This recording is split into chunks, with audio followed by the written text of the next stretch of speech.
महाराज की, सोमदास महाराज,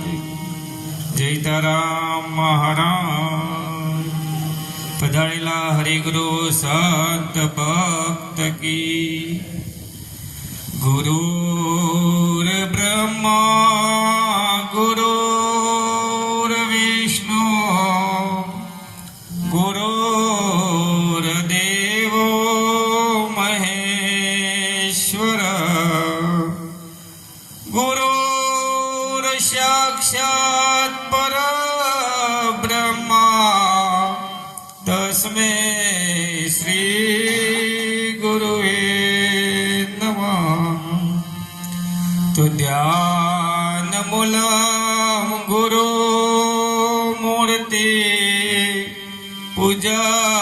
मूलम गुरु पद, तो मंत्र मूलम गुरु वाक्य, मोक्ष मूलम गुरु कृपा। बोलिए सदगुरु महाराज। नवा नवा છે આ બધા સદગુરુની કૃપા છે, કારણ પારસ અને સદગુરુમાં बहुत અંતરો જાણ। પારસ લોખંડ કો કંચન કરે અને સદગુરુ કરે આપ સમાન। આ સદગુરુની દયા છે, બધાનો ભાવ છે અને સદાય દયા રહે એવી ગુરુ મહારાજની કૃપા। હવે સંતો એમ કહે છે કે ભગવાન નિરાકાર સ્વરૂપ છે,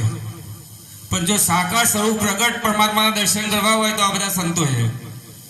પ્રગટ પરમાત્માના દર્શન કરવા હોય તો આ બધા સંતો છે।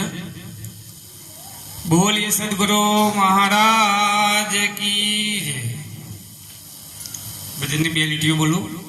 એમાં થોડું ઘણું જે આવશે સદગુરુ મહારાજની દયાથી બોલશું। ભોજા ભગતની વાણી છે।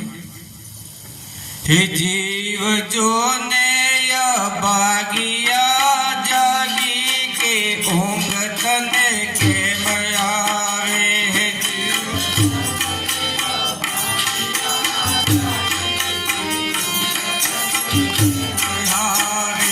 जीव जो ने भागिया जागी के ऊंग तने के मयावे,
ममता घणेरी लागी, दोराया तारे ध्रुजवा लाग्यो, हे तारा ढीला ते ढोल गया वागी के ऊंग तने के मया गे, तारा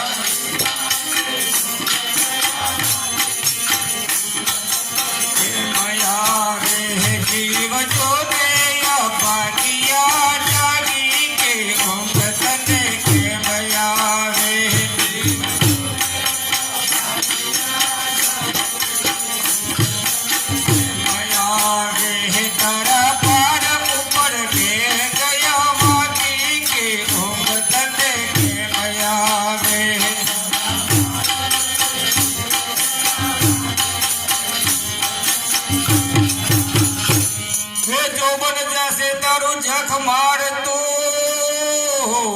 અને જીવનમાં નહીં જોયું તી તો જાગી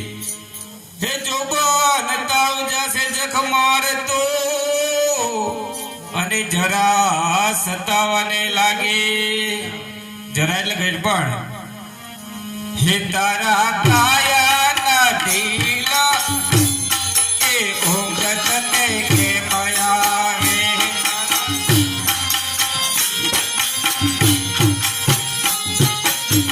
ભાવે હે તારી કાયાના કડ ગયા ભાગી કે ઊંઘત તે કે મયાવે હે તારી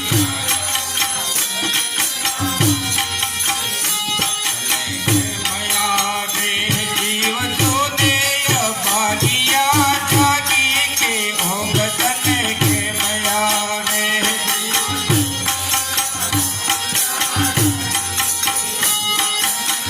મયાવે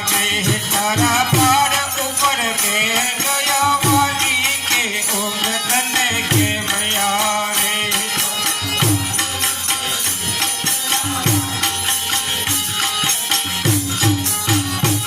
સંત મહાપુરુષે કીધું છે કે તારા બાળ ઉપર બે ગયા વાગે અને જીવનો અભાગ્ય કીધો છે બાળ એટલે બરોબર સૂર્ય મધ્યમાં આવે તારા બાળ વાગે એટલે આના પહેલા તો કેટલા જીવાત્મામાં કેટલી યોનિમાં ફરતો ફરતો આવ્યો છે અને હજી જો તું નહીં જાગે તો પાછો દાડો બાળ બે તરફ જવાનો એટલે તું વળી પાછી બધી યોનિમાં ફરતો ફરતો ફરવાનો એટલે અને કાળા આયા તારે કઈ ના સજ્યું મમતા ગણાઈ લાગી દોરા આયા તા ધ્રુજવા લાગ્યો પણ અત્યારે તો કોઈ ધ્રુજતું અત્યારે તો કાળા આવે એટલે ડાય કરાવો મૂસ્યો અને બાર ને બધું દોરા થઈ ગયું હોય અને સલૂનમાં જાય ફર્સ્ટ ક્લાસ ડાય બધું કહીને આવ્યા હોય એટલે ઘેર આવે એટલે ઘરવાળા જ કહે ભાઈ આવો એટલે હમણાં કોઈ રહ્યું નહીં આ તો એક રેસ્ટોરન્ટ કે મારી વાણીને વિરામ આપો અને બધાના જમ ગળપણ થાય મોઢા ઉપર કળશ લેવું પડે એ પાછું પ્લાસ્ટિક સર્જરી કઈ નહીં વડે જવાના જ રહું છે એટલે આ તો ગામડું ગામ હશે એમાંથી એક માજી અને એક કાકા બે સિટીમાં આવ્યા અમે સિટીમાં તો 10 માળની 25 માળની બિલ્ડિંગો હોય એટલે લિફ્ટ તો હોય અમે અમને કદી આવી લિફ્ટ જોયેલી નહીં અને આ તો 2-4 દિવસ અઠવાડિયું થયું એટલે ઘરમાં કંટાળે કાકા તો ઘરમાં ગામમાં ખેતરમાં પાદરમાં બધો ઓટો મારવા નીકળી હોય તો ક્યાં જવું એટલે છોકરા એક દિવસ કીધું કે બાપા તમારે બહુ ઘરમાં કંટાળો આવે છે તો ચાલો તમારે બહાર ફરવા લઈ જાઓ એટલે તો છોકરા થઈ ગયા રસ્તામાં એની ઓફિસ આવી ઓફિસ 7મા માળ હતી એટલે બાપાને કીધું બાપા તમે હોય થોડી વાર બેહો હું ઉપર ઓફિસમાં થોડું કામ છે પતાવીને આવું એટલે તો પેલો ભાઈ તો ઉપર ગયો પણ બાપાની નજર પેલી લીપ હોમી હવે આવી લીપ તો પાયેલી નહીં તે એમાં યુવાના જેવા એક કાકો ગયા અને ઉપાડો 16 વર્ષનો છોકરો માંથી બહાર નીકળ્યો એટલે બાપાને મનથી કે હારું આ જવાન થવાનું કોક બીબું લાગે છે આવ હમ જાય છે જવાન થાય છે એટલે બાપાને આ વાત સતાવો પણ છોકરાને કોઈ કીધું નહીં હોજી ઘેરાય એટલે ડોસી કીધું કે આ એક સિટીમાં આવું બીબું છે કે ગયરો થઈ જવાન પાછો એટલે કે આ તો આપણે આવી છોકરાએ વાત કરી નહીં કારણ કે હું તો એકલો જવાન થતા હોત પણ તમે મને ઓળખો નહીં એટલે કે એક કામ કરો આપણે બે હેડો પહેલા તમે જવાન થતા હો એટલે તો બીજા દિવસ માજી લઈને આવ્યા એ લીપના હમા કે જો હું અહીં બેઠો છું તમે પહેલા જવાન થતા હો આ એનું બીબું છે એટલે કાકો બેઠા અને માજીને અંદર મોકલ્યો માજી તો ચોપ દબાઈ લીફ સડસાટ ઉપર જઈ અને કરમ સંજોગે ઉપરથી એક બેનને ઉતરવાનું થયું એક બેન બહાર નીકળ્યો એટલે કાકા મંદી કા જવાન થઈ ગયો છે તો આમાં મને ભૂલી ગયો એટલે ઉભો રાખે કે ઉભો કે જેમ કે જવાન થઈ મને ભૂલી ગયો એટલે પેલી બેન કે કોણ છો તમે શું બોલો છો કાકો કે કશો વાતો નહીં કે મુહિરામાં જવાન થતા હો તે કાકો પાછા લીપમાં જ્યાં તે પેલો બાજી ઉપર 10મા બાજી તે બેઠા અગાશીમાં ખોતરતો હતો એટલે કે માજી હું થયું કે જવાન ના થયો એટલે કે જે બીબા વાળા આવ્યો